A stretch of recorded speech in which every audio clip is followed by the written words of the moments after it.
Good day, everyone, and welcome to our third podcast initiated by the BAME Action Group at Oxford Brookes and by the Upstream, the newsletter this group publishes. We are very excited and delighted to welcome to our conversation about race, racism, and anti-racism, Dr. Godfrey Brandt. Godfrey is an educator, a poet, a novelist, a musician, and is a fellow of the Royal Society of Arts. But is also very importantly an activist, a person who's been in the education and arts sector for decades now. At some point, he was the Deputy Director General of at the Commonwealth Institute in London. So he's someone who's been in the midst of debates about education in this country for some time. Welcome, Godfrey. Thank you. It is a pleasure to have you with us. Now, my pleasure to be here. The conversation today is going to basically navigate around some of the issues you raised in the book you published in 1986, The Realization of Anti-Racist Teaching. Now, it's very interesting to talk about this book in the current climate. I remember when I read the book when I was a student, it surprised me on so many levels. Firstly, it was a book about teaching and about education, but actually it had a very strong historical background. It was the first time I read in a book a plea for people to understand historical traditions of race. Yeah, thank you. It was 1986, and you said it already before it became commonplace, that if we look at the Black presence in England, it doesn't start with the 1980s. It's a long history that we have to take into account. The other issue that impressed me much was that you took gender and feminism into account long before intersectionality became very popular in terms of understanding how race and racism works. You made a very strong case that gender and feminism need to be taken into account when we discuss racism and anti-racism. And as a matter of fact, it was the first time probably when I read straightforwardly in a book that you claimed there that Britain is a racist country. It was written black and white on the piece of paper. And to me, coming to this country as a young student, it was something that really remained with me for a long time. So then when we started this newsletter at Oxford Brookes, and we tried to work out what would be a way forward in terms of anti-racist teaching, anti-racist pedagogy, your book came to mind. It is it's very important to note that it's not only my generation of people or people who have been doing this for a long time, but there are new generations now able to engage with your work. I'm very pleased to say that your book is going to be reissued by Routledge, and an important article is now available that deals with the substance of the book and issues and themes and ideas you put forward in that book. So it's a great pleasure for me to finally discuss with the author and to put forward some of the ideas we have about anti-racism, anti-racist teaching, anti-racist pedagogy. So if you are ready, we could start discussing some of these issues, Godfrey. I'd love to. Thank you very much for the introduction. No, it is something that needs to be said in many ways, because your book is actually aimed at teachers and educators. I think this is the first thing that needs to be said about the book. The other thing that it's important, again, connecting into the present discussions we have in universities and in society at large, is that your book criticized what it perceived to be the failure of multiculturalism to rid itself from the traps of what you call the white racist scholarship and the racist educational system in which this scholarship is based, embedded, legitimized, and perpetuated. So early on, you criticized that, this is late 1980s. And of course, we are still in that conversation. And also, and very importantly, of course, what you did, you offered a Black perspective on various epistemologies of teaching, how we can teach And that's very important. So based on what I just said, I should like to ask you my first question. How can we bridge the gap that continues to exist between an academic, a scholarly discussion about race, racism, and anti-racism that you could read in specialized journals or in academic books, and the actual practice of teaching, what teachers and educators do in schools and in universities? Thank you very much for that question, because it's a question that I sought to answer in a book. So that's how long it will take to answer the question. But if I could briefly respond to it, I would say it's a gap that must be bridged between the theory and the practice. The theory that which we can talk about, I mean, I can talk about for a long, long time. But I know for teachers particularly and educators, it is, what do I do in my curriculum? What do I do in my classroom? What do I do on Monday?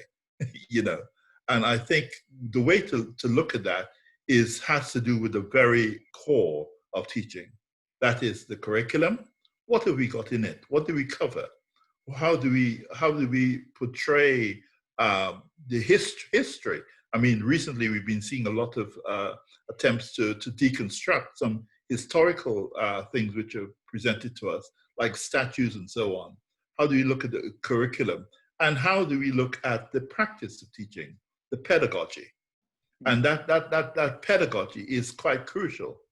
And I think the important thing about pedagogy is that it should be critical and critically engaged. It's difficult for us to, as educators, to critique our own practice. I've just lost you. Are you there? Yes, I'm here. Yeah. Please continue. Okay. To critique, where am I? I'm talking about the pedagogy. Yeah, it's easy to take our pedagogy for granted. It can become sort of taken for granted, yes, but it's not transparent, because what we portray, what we transmit is through the pedagogy, through the teaching of the subject itself. And I think a critical practice is very important, because what worked yesterday will not necessarily work today. And it also assumes that what worked yesterday was working on the right basis, and it was not necessarily doing that. So a critical engagement with the curriculum, with the content of the education, is an important part of the pedagogy of it. And also, it's about engaging people in their education, engaging youngsters, engaging teachers, engaging students in their education, so that they are thinking about what they're doing and how they're doing it and how it's being done to them. What can I say? I mean, the other things which I do attempt to address in the book cover a whole wide range of stuff, understanding the whole historical perspective, where we are now, what the historical moment is, what is happening, and something exciting is happening here as well as in the United States and in other parts of the world.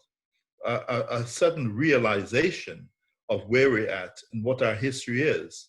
And if we're going to create an anti-racist pedagogy, we are going to have to take all that on board.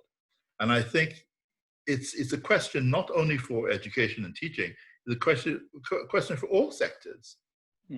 But I think we have a lot to offer to the rest of the sectors, because, as we know, education is the alma mater, the beginning and the end of all knowledge, in a sense. Yeah, I completely agree. And I know you've done a lot of research for the book, going to schools and engaging with teachers and pupils and students.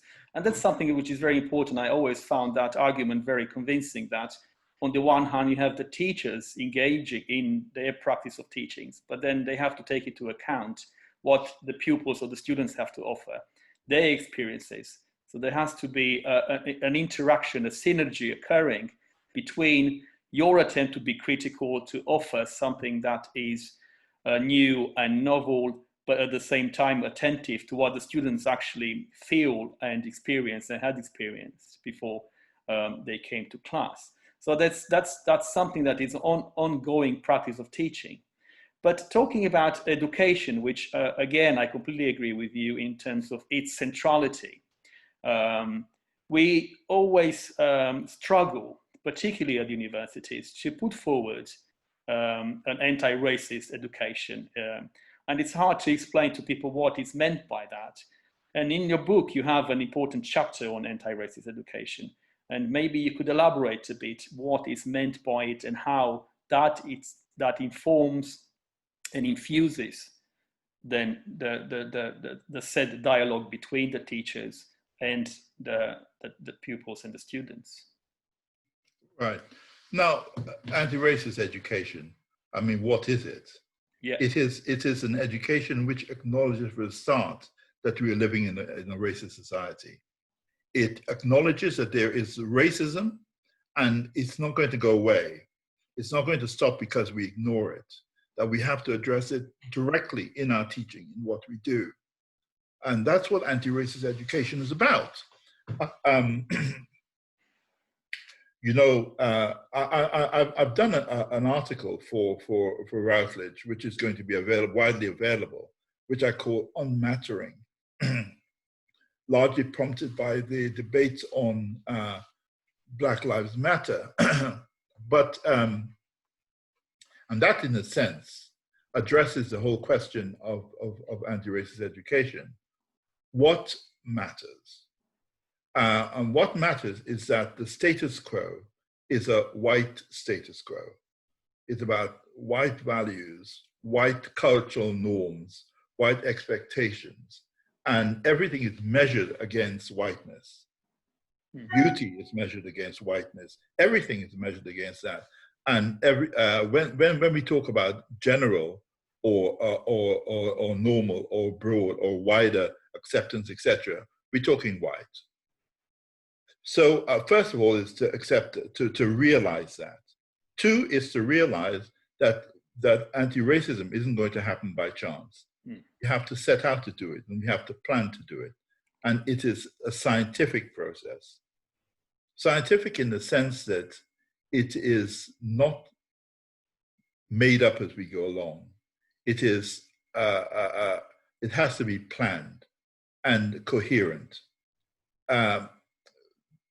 Thirdly, I think we need to think about the engagement of the learners in their learning experience, because unless they're engaged, no learning takes place. And we have a problem here in 2020 where people were talking about lynching people.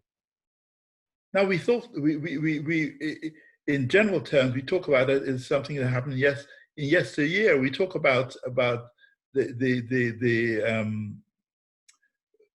lynchings of the South, et cetera, as a historical fact. But in fact, that mentality still exists with a number of us, still exists with a number of white people who are still prepared to engage in it. And I was just watching online the other day, the story of this black student who was a black man. I don't know if he's a student. He went out with a group of friends, white friends largely. And there's a group of racists who surrounded him and pinned him down. And basically, they wanted to lynch him. And they were saying to the white guys, the friends of his, you go on, leave the boy, right? And we'll sort him out. And they were going to string him up. They wanted to lynch him. Well, fortunately, his friends engaged in the matter, stayed on and refused to move on. And therefore, they gave up their enterprise. But he would have been lynched again. So this is what, when we talk about education, we talk about bringing to the top of people's minds the fact that these things exist, the fact that these mentalities exist, the fact that these values exist, and the fact that these practices exist. And the practices based on the values which persist from over many years will only change if we address them directly. I do remember that episode you refer to, because I watched it too. It was revolting and shocking. It happened in the part of America that actually I visited myself, and it was extremely disturbing to hear that conversation between the black man and his aggressors and how they describe him. So that clearly illustrates how widespread certain patterns of thought and behavior, which we believed are long gone, are still within society. Still with us. Yeah. Both in America and here. Which brings me to the next question, I suppose. Has this work that's been going on for decades now, since the 1950s onwards, to educate people in terms of anti-racism and be anti-racist, not leading to very conclusive results? Do you see the failures? Do you see the accomplishments? How do we integrate what has been achieved? And a lot of things have been achieved across the board. How do we integrate that within the current debate about killing black men or abusing them or shooting them in the back with 7 bullets and so on and so forth? I would say actively. You see, a lot of people, I think we need to get rid of the attitude that things will change. Things will not change unless we change them. Nothing will happen unless we do it. And I think what I've been trying to say to everybody during these times is that the time for sitting on the shelf has gone. The time for standing on the fence, sitting on the fence has gone. This is time for action. We need to intervene. We need to do things or else it won't happen. You know, in that same piece that we talked about, there's a scene in which one of the friends of the black man puts his hand on the shoulder of one of the recalcitrants, one of the racist mob, and said, "Stop what you're doing." And he held onto his shoulder, and he turned around and looked him in the eye. And I think one of the reasons they stopped, I mean, I don't know the exact circumstances why they stopped and why they didn't do it, but I think it's because those people were strong and they confronted them. They confronted them because the black man who was going to be a victim of this, who was a victim of it anyway, was going to be a further victim of it through lynching, etc. And he was powerless to do anything because of an actual strength factor. I mean, he couldn't fight them all off. So he was going to be a victim of it. And the only reason is because the other people looking on didn't just look on, but intervened verbally and in some cases physically. I'm not saying you got to get involved in a fight, not a physical fight anyway, but you got to get involved. And I mean, that's what I say. What was the question? I can't remember. The question was that considering how much has been achieved since the 1950s onwards in terms of social justice, racial justice, civil rights movement, gender equality, racial equality. However, notwithstanding that record, what we hear daily in and out is examples of the opposite. And we're just discussing this case coming from America, where people thinking of lynching another black person. It is to some extent unbelievable that what happened to the teaching, what happened to the pedagogy, what happened to the education that we talked about? How come it didn't filter down? How come it was rejected by people? How come we heard so much about inclusivity, diversity, all the discussion that has been happening since the 1980s on multiculturalism and assimilation and so on and so forth.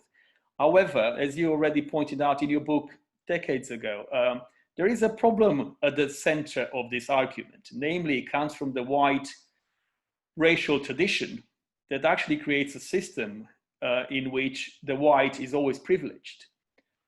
So there's no profound restructuring of that power relations between white majority and other people, because this was never attempted. And you criticize that in your book, saying that a true teaching about racism and about anti-racism has to start from the premise that the whites should not be privileged in any way. That's right. It is interesting to see how can we make the case for anti-racism, and that goes beyond the mere proclamation of diversity and inclusivity. And you gave a partial answer, and thank you for that, by saying it is action. We shouldn't sit idle by. We should not be on the defense. We should be actively engaging in changing things rather than waiting for things to be changed for us. So there might be a way forward. At the same time as we're discussing this within the parameters of education and teaching and universities, it is very important. How can we do this at the university or in the classroom? How do we teach our students to embrace and engage and criticize and accept and admit? Because any process of education presupposes admittance as well. You have to admit that either you don't know enough and you want to learn more, or that, you know, there is a possibility for you to have learned the wrong things, or indeed that you may have done something that is not necessarily a good thing, and you're there to correct that through education and to learn how to become a better person. Yeah. So that brings me to the next question, in a way that maybe you could say a few words about pedagogy and the art of teaching and what an anti-racist pedagogy should entail. How could universities become, or schools become, anti-racist? How could they aspire to that? In what way, and what should they do? Right. Now, first of all, I think in terms of being anti-racist and embracing it, I think we need to find our policy position. And I think policy isn't everything. In fact, it is nothing without action, but I think it's a good place to start. We need to, institutions need to declare, and if they don't know what to declare, they need to explore it, their policy positions. How did they get to where they are? And what needs to be changed? I think too many times today, organizations make a lot of proud statements, etc., but they actually mean nothing, because nothing in their practice has changed. And this is being called out. I mean, I went to a number of institutions in this country, and drama school was one of them. And at my drama school, where I mulled along, thinking in part, oh, this has nothing to do with me. This is interesting. I can just take from this what I can, and et cetera, et cetera. But critiquing it all of the time, we have youngsters there at that drama school who are saying no. And if this institution is declaring itself to be anti-racist and Black Lives Matter and all this stuff, they need to put their money where their mouth is. And they brought the institution to the point of withdrawing bold statements that they were making, brought to a situation where they were making new policy statements, and further, they apologized to the Black students and to the Black population about statements they've made. And I think how amazing, one, that there were enough students there in mass to support each other, etc. And the support of the white students as well was an important part of it. Mm-hmm. But bringing them to find the right policy statements to make. Now that's the policy statement is only the start, but it's an important part. It's an important part of the ideological baggage, an important part of the contextual baggage that provides the basis for anti-racist action. And that anti-racist action is, as I said, is based partly on historical, and it's about deconstructing the history, which we engage with all of the time in anti-racism, deconstructing history. Some of the icons that we've taken for granted. I mean, this land of hope and glory thing, which is hot on the lips of people, you know, sort of cultural wallahs up and down the country, I think needs to be examined and will be examined. You know, I think, in case you don't know what I'm talking about the proms. Yes. And, you know, the practice on the last night of the proms, everyone gets together and sings land of hope and glory, etc. And the music, it's very triumphalist and very triumphal and all. It's very good music, very interesting music. But the lyrics actually challenge much of what contemporary Britain is all about. It also challenges what Britain was about. It was no more appropriate then than now. It was just more acceptable to the society. But now the society has changed. We're here, and we aren't going anywhere. We're only a small part of the population, even though we're overrepresented in certain areas like the legal, the criminal justice system, etc. But we need to see that reflected in the policies and in the practices. And I put these cultural things as part of the practice.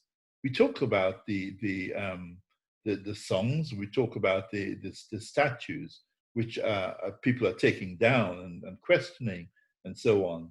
You know, these people are who are being put up on pedestals don't deserve to be there because of things that they did. They might have done some good things by the white population, but at the expense of the black population. And the black population and the friends are saying, no, no more. Yeah. You know, every time I talk about, every time it's talked about that have we come a long way from, back then, et cetera, things are a bit different now and so on. You know, people, today's young people say, really? I don't feel it because I'm experiencing the same racism now as was experienced by our parents and our parents' parents. You know, people who came over, in the 50s and 60s and so on, and stuff that happened to them and things that they're experiencing are not happening in exactly the same way, but they're happening. I remember, and I recount this case in my paper, which I did for Routledge, going into Brixton during the Brixton riots. I wanted to see for myself what was going on, etc. And I was going as a social scientist, thinking about the social scientific implications of it. And I was wandering along, etc., just observing. And I suddenly thought, hang on a minute, Godfrey Brandt. You're walking along beside there. You're not involved in anything. You're just looking along. But when the police come along, they see another black man, another young black man, and they will just act accordingly. I then turned around, went back to my car, and drove back home because I thought that was the right thing to do, looking after my own safety. And I think that's what I'm talking about when I talk about things have changed, but they haven't changed.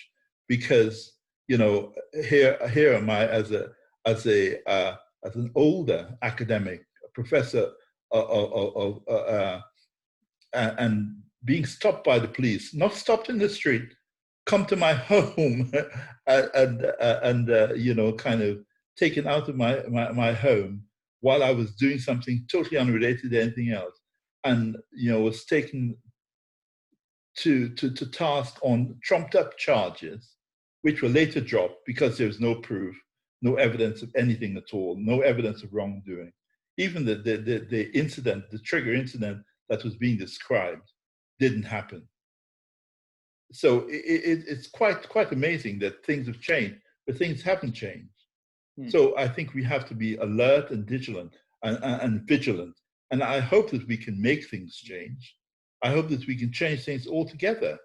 And I'm ever hopeful. That's why I'm involved in this area. But things haven't changed that much. Well, that's a very somber reflection, Godfrey. Hello, it is correct in many ways. And Marius? I'm particularly interested in the factors you brought in. We mentioned the prompts. We mentioned the recurrent racism the young people today experience, possibly along the lines experienced by their parents or grandparents. And it brings me to one element in your argument that I read in your book, is that at some point you say we have to understand racism in Britain as part of the social structure. Structure is a key word, you know, institutionalized, it is homogenized in a way, it is so widespread. And that's probably the social scientist in you, I suppose. And I'm glad you brought that element in, because you can't be just a passive observer, ultimately, as you try to do in the book. You have to understand the structures of this society we live in. And that means, of course, like you pointed out already, history is important of this country. You need to know. Also, you need to know the social relations and so on and so forth. Now, this brings me to the next question, because I teach about race and racism at Brookes University, and I always struggle with one key issue that I'm trying to learn from you in some ways. And how can we do this? How is anti-racist teaching practicable? Because again, and I go back to the discussion we had at the beginning of this recording. It's one thing to debate this academically, it's another thing to write articles and books about it. But when it comes to facing your students in the classroom, I personally, and I admit it, you know, I always try to think of what's the best way to talk about these issues, which are so complicated, so delicate, and you need to be honest. You have to be knowledgeable as well. But at the same time, we all come with our different traditions from different parts of the world, and so I still don't have a magic formula how this can be done, but I'm always learning from other people who have done this for many years, and would be good for us to discuss this a bit, particularly because our students at Dr. Brookes and my colleagues at Dr. Brookes would be very keen to hear what you have to say about that, even if it's just briefly. How can we implement it in a way that is satisfactory to the students as well as to us? Yeah. Well, you know, making the theory practical is very important. And thank you for mentioning the structures, because I omitted that from some of what I had to say today. Because I wanted to make clear, a point that I make in the book, that there are two levels of structures. There are the hard structures and the soft structures. What I call the structures and the structuring structures. That those are the bits that act on the hard structures, that make them viable, make them work, and make them poignant and immediate, etc. So in education, I think we're working with both. We're actually trying to change the structures, the hard structures, and in a sense, those are easier to identify. The less easy to identify are the structuring structures.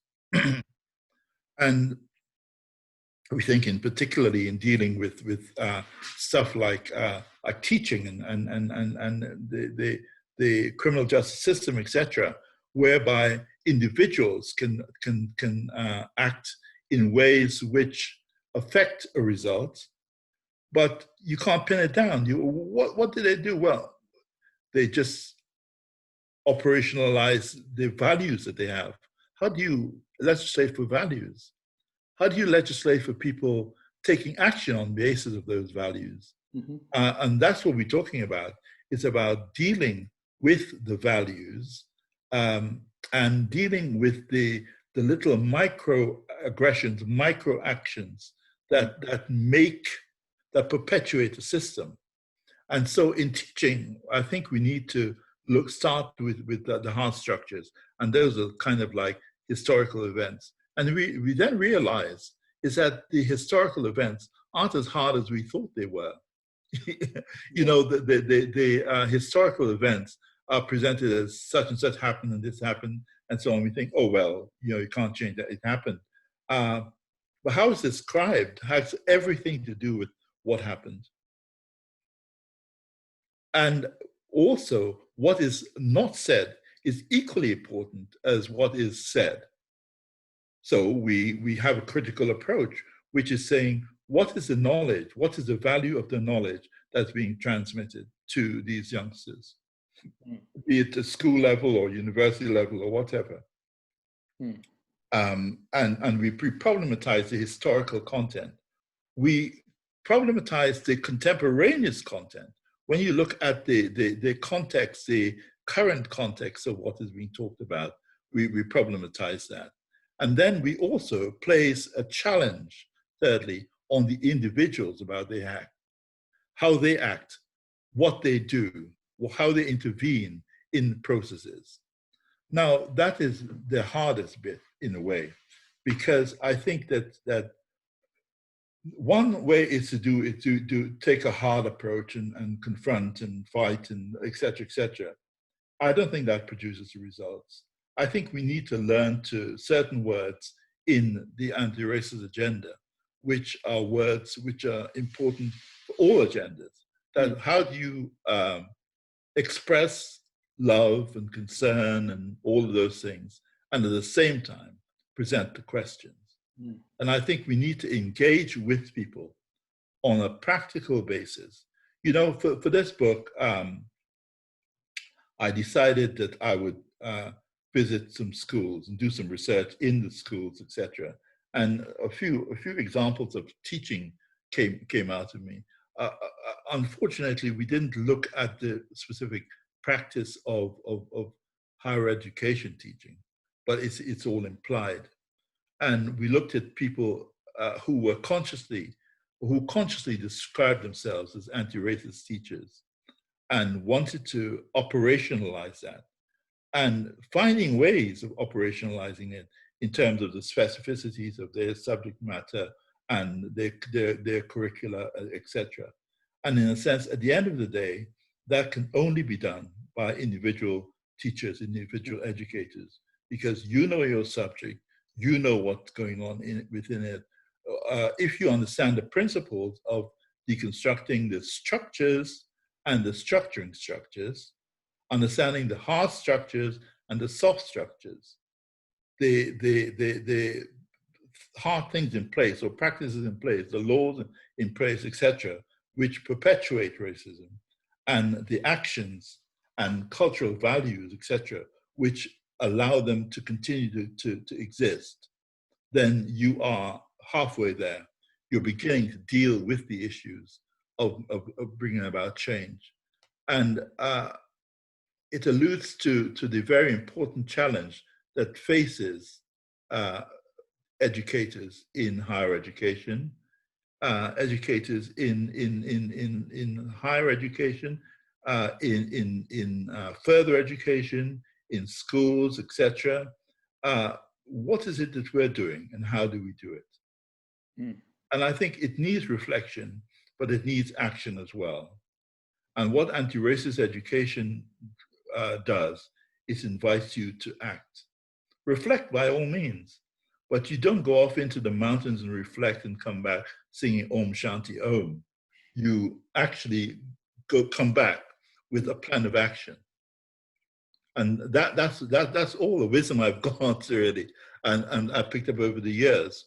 I've seen this operating in a number of situations. I was doing some supply teaching actually in a school because I wanted to get back to more back to classroom practice, and I was very interested to find out that the primary schools children in this class knew more about the history than we could have we would have expected our graduates and undergraduates to know when we were teaching back in the 80s or even in the 90s, because but it's coming up to the surface. So that change is taking place. And so what we need to do is to forge on with the changes, bring the changes to the fore and bring them up to the present, and we'll make the difference. We'll make it. Well, I will take that as encouragement, Godfrey, and that it is worth continuing. Now, school is about to start. We're returning to universities. Our children are returning to schools. And we are hoping, considering the situation we are in at the moment, that some of that valuable lessons, people who worked so hard for many, many years to put forward, ideas, agendas, and to help the conversation continue will be listened to. And I'm extremely grateful that you found the time to honor our invitation and to answer my questions. I'll take that advice to heart. It's both illuminating and very useful to me, and I'm sure it will be to my students and my colleagues to listen to this conversation, because we still have a lot to learn. We still have a lot of things to do. Yeah. This is ongoing, and there's no easy way out, I suppose. You're saying this as well in your book. This doesn't finish on Monday morning, the entire anti-racist agenda, as any agenda has to continue through the lives of the people animating it, believing in its ideals, and fighting for its accomplishment. So Godfrey, thank you ever so much. Thank you very much indeed. It's been a real pleasure. Thank you. It's been a pleasure talking to you, and thank you for your enlivening and articulate approach to the subject. And I wish you very well in all that you do. Thank you very much indeed. And hopefully we'll find time again in the future to invite you to Oxford Brookes, and we'll be very happy to have you there amongst our students. Thank you. Goodbye, Godfrey. Bye.